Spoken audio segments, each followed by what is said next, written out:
Friday. Ready for this one? Special episode today.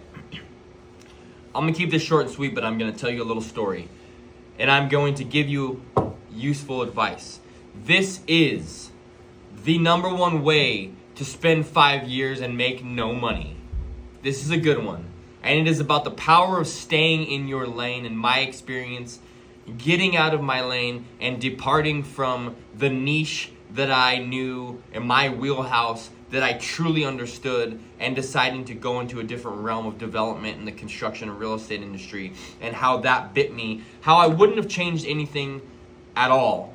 I would not have changed anything because it was a great learning experience. And I do think now that I've gone through it, I could do it again, and I know the pain points where I could have made more money. But here is the journey of 5 years of not making money, and rather probably losing a little money, but let's call it an education. I am a luxury home builder, custom home builder, one-off spec builder.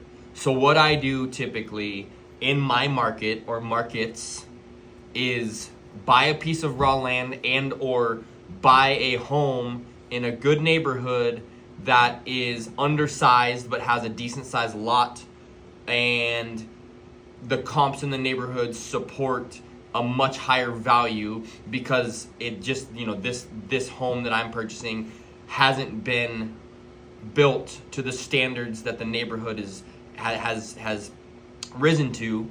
And I either take the raw land, design a home, build that home, sell, or take an existing smaller home on a larger scale lot, scrape that home to the ground, and then build, sell. That's been my forte. It's what I'm good at. It's what I've always made money at.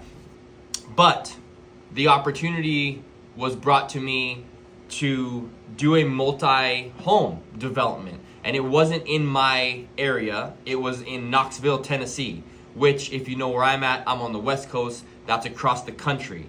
Now, this was brought to me by a project manager I had working for me at the time, who somehow had vague ties to Knoxville, heard about a piece of land that someone had been holding since the downturn in '08. They wanted to offload it. It was a little over 8 acres. There was a partial subdivision started where they had these PUD homes, which are PUDs are like 3 townhomes connected to each other, each with their individual garage and entrance, but they're connected by a air-gapped firewall. And we could buy the land, finish this cul-de-sac with the PUD units on part of the 8 acres, and then go to the other 8 acres. We'd have to go through civil engineering, go through design, do the earthwork, put in the roads, and design another 30 single-family standalone homes to build. So, taking the knowledge of construction that I had and looking quick back of the napkin math at what we could sell the homes for, what we think we could build the homes for, and general budgeting on what it would take to put the roads in, everything seemed to make sense and seemed like it was going to be a real profitable venture for me to go into with. At the time, my PM that was working for me had alluded to us doing a partnership. So after looking at all that, and the initial investment was only going to be, I think, $250K, $125 a piece to get into the development. There was obviously going to be more cost associated as we got into actually developing the land, but we would get bank partners, get them involved. They would help us with the financing, yada yada. Decided to do it, flew out to Knoxville, finalized the deal, and at the time it was with this person, my PM, who had brought the deal to the table. We went out together, looked at things, decided it was a go. At the last minute, which he failed to mention, told me he didn't have any money to put into the deal. It was always assumed that we were going to be 50-50. That was kind of a shocker at the last minute and left me to wonder, is the deal going to fall apart? I had already put a good faith deposit down in the land thinking we were going to go 50-50. I guess I should have vetted that a little better, but I didn't.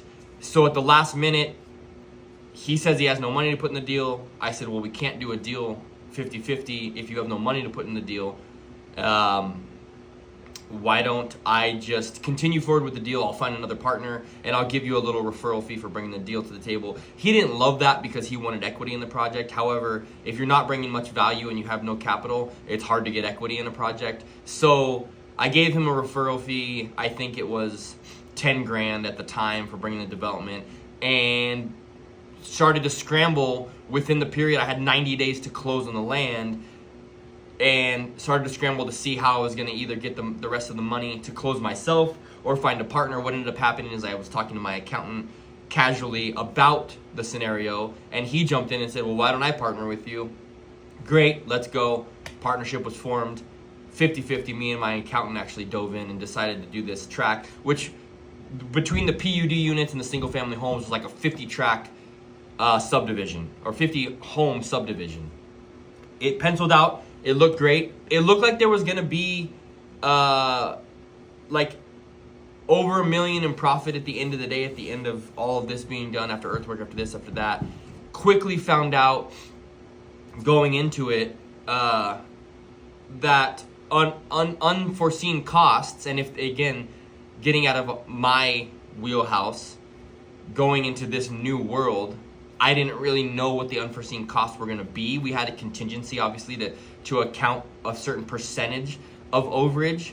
But when you get out of your lane and you depart into a field, especially in real estate and development, that you're completely unfamiliar with, you don't know that those little nuance items are not going to be $5,000 to $10,000 items. They're going to be $50,000 to $100,000 items. You just don't know what you don't know.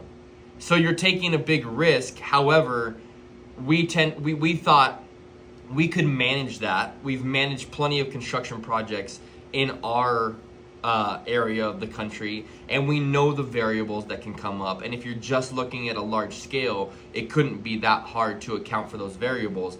However, got involved with the civil engineers, didn't realize that it's a bit political to get the plot map approved by the county, by the city. Ended up having to deploy an attorney that cost tens of thousands of dollars.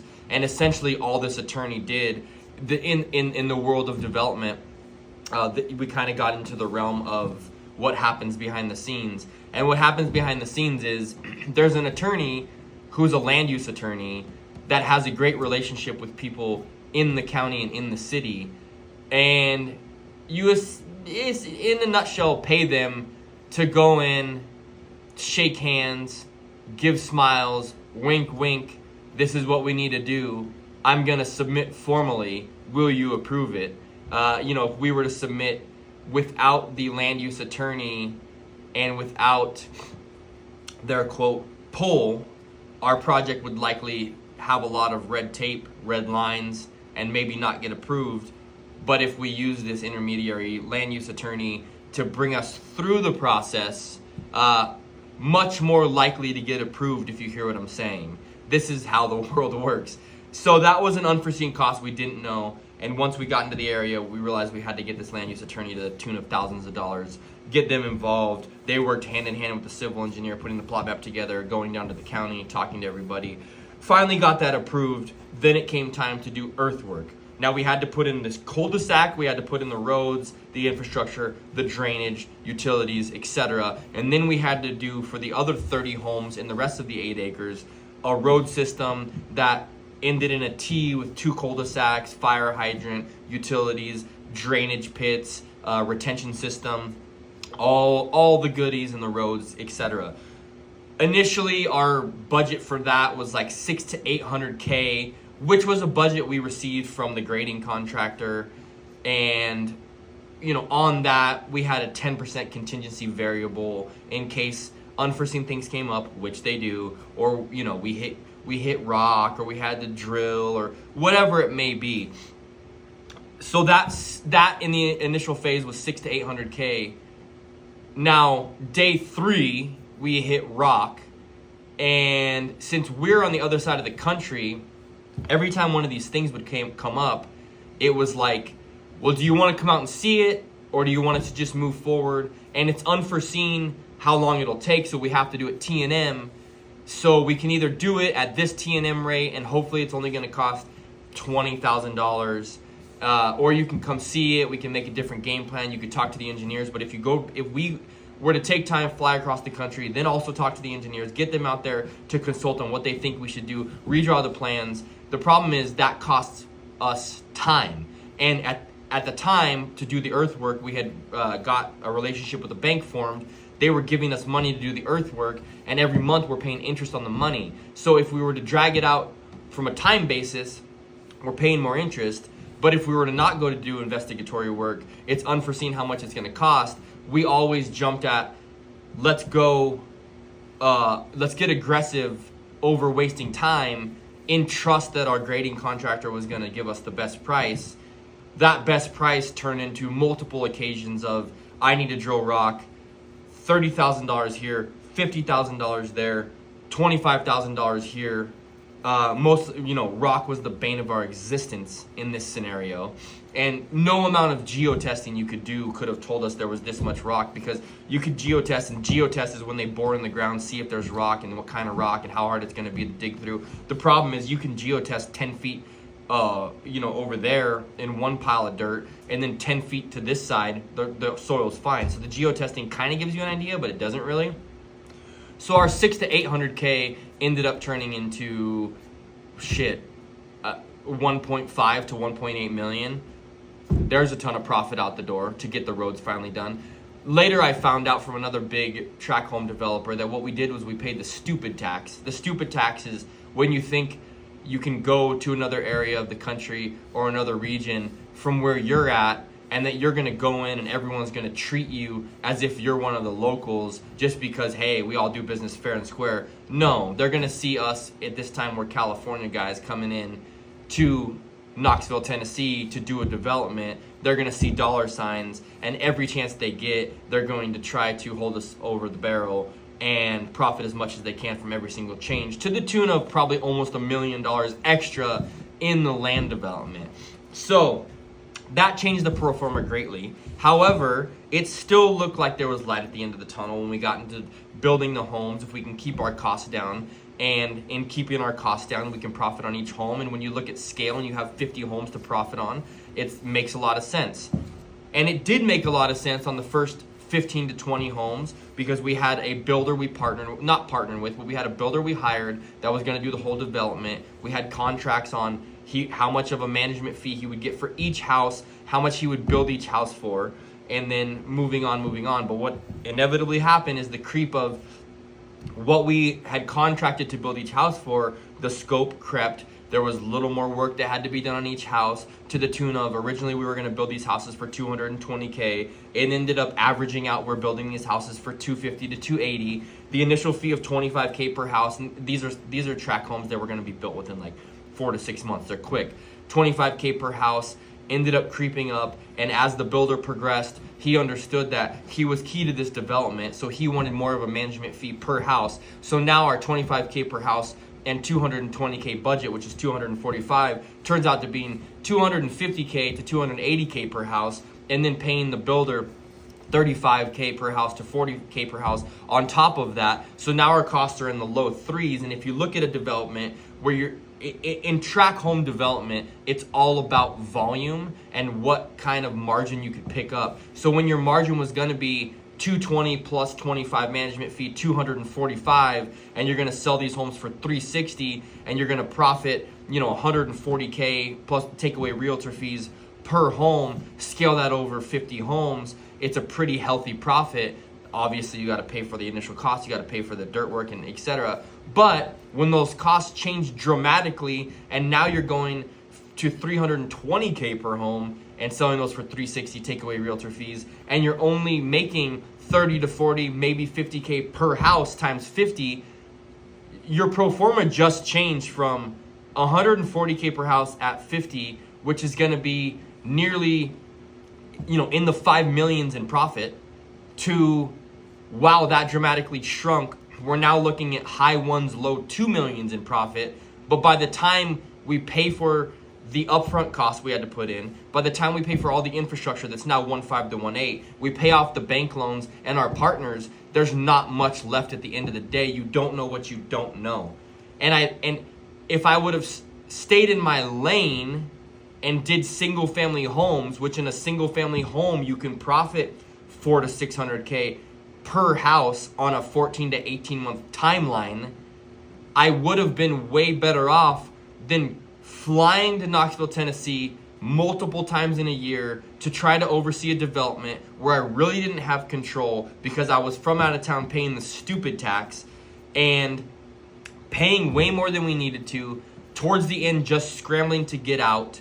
We built all 50 homes. We basically eked out no profit, but we were able to take the land from civil engineering to installing infrastructure, to installing roads, to building 50 homes, and getting them all sold. In this timeline, we just made no money because we didn't know what we didn't know and didn't stay in our lane. And then I look at that and say, what would I have done differently? Well, what it taught me was now I know how to do a tract development, and if that was in my region, I could manage it a lot better, and I know the pitfalls and what to avoid. So that education, I paid for that education. I now have it, and I'm thankful for it. But what I would do differently is stay in my lane and make the money doing what I'm doing and not look at it as a grass is greener scenario. The grass is not always greener. Yes, something new is interesting, exciting, flying across the country, feeling like a developer. Hey, I'm coming from California. I'm in Knoxville, Tennessee. This is great. Going out, I'd go out and have a nice dinner when I'm in town with my builder and my realtor, and it just feels cool. It's like a cool vibe. But the reality is, wasn't my wheelhouse, wasn't what I knew. I could have stayed in my lane, and instead of spending 5 years going through the rigmarole, paying the stupid tax, not making money, just done in that 5 year time frame 3 ground up scrape and builds and made, I made nothing, so I would make a lot more to the tunes of 7 figures more than nothing, just staying in my lane and focusing on honing that and tightening that up. So the story is, how do you spend 5 years and make no money? You get out of your lane. You don't focus. It's not a grass is greener scenario. You stay in your lane and you get better and hone that craft instead of getting distracted by other things that you think are going to be more fruitful or more exciting. Everybody, happy Friday. Let's go.